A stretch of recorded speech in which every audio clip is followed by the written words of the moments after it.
Hi, I'm Manny Fitzsimmons. I'm your Washington Realtors Legal Hotline lawyer. And the question today is, should the MLS printout be part of the buyer and seller's purchase and sale agreement? And the answer is unequivocally no, it never should be part of a purchase and sale agreement. A purchase and sale agreement is an agreement between two parties, the buyer and the seller. I'll say it again. Purchase and sale agreement is an agreement between the buyer and the seller. What is the MLS printout? The MLS printout is the seller's offer terms and the listing broker's marketing information. The seller's offer terms and the listing broker's marketing information are not the terms of agreement between buyer and seller. Now, if there's something from the seller's offer terms that the buyer wants to incorporate in the offer, for example, seller offers to pay a $5,000 carpeting allowance at closing, then buyer broker, it's your job to lift that term out of seller's offer and put it into the purchase and sale agreement. In other words, you write into the purchase and sale agreement, the agreement between buyer and seller, that seller will pay buyer a carpeting allowance at closing or whatever the terms of agreement are with respect to that issue. But you spell it out as part of the purchase and sale agreement.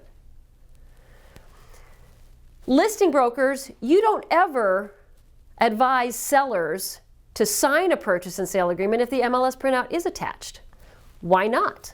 Because there's only one reason that an MLS printout gets attached to a purchase and sale agreement. And that one reason is so that buyer can make the MLS printout exhibit number 1 in the lawsuit that buyer files against seller after closing. So listing brokers, you protect your sellers by advising them to counter any offer as necessary to remove the MLS printout from the terms of agreement. In doing that, you may force the buyer to counter again to include the specific items from the MLS printout that buyer wants in the purchase and sale agreement. So be it. Then at least the buyer and seller are fairly negotiating the real terms of the agreement. If all that happens is you have a skeleton agreement between buyer and seller in an attached MLS printout, what we have then is confusion and ambiguity and potentially an unenforceable agreement because nobody knows what was really agreed to and what was not. If there are references in the MLS printout that are important to the buyer, that are important to the parties, then those references become terms of agreement in the purchase and sale agreement. Now, keep all of that compartmentalized in one part of your brain because that's information you need to know. When you're representing sellers, listing brokers, you need to know that the MLS printout is never attached to the purchase and sale agreement. Here's the next part of this discussion, and I really do want it in a separate compartment of your brain. Because there is a time, listing brokers, when you do get seller to initial the MLS printout.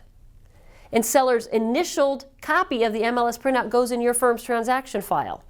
But that time has nothing to do with the buyer. Here's how that happens. You reach the listing, you create the listing agreement with the seller, you go back to your office, you put the information into your computer to create the MLS printout. And in doing that, you probably create, sitting in front of your computer, your agent remarks, etc. Then you push print. You print out the MLS printout. You carry it back over to seller's house and you show it to seller.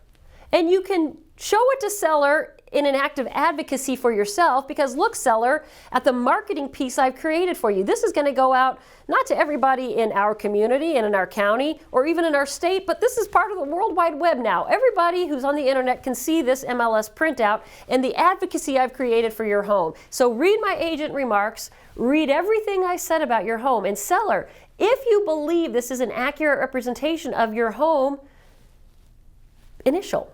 Please initial. If you don't, let me know what the problem is so I can change it. But if you agree with this, acknowledge that, please, by signing it or initialing it. Then you take seller's signed or initialed copy of the MLS printout, you carry it back to your firm, and you put it in your firm's transaction file.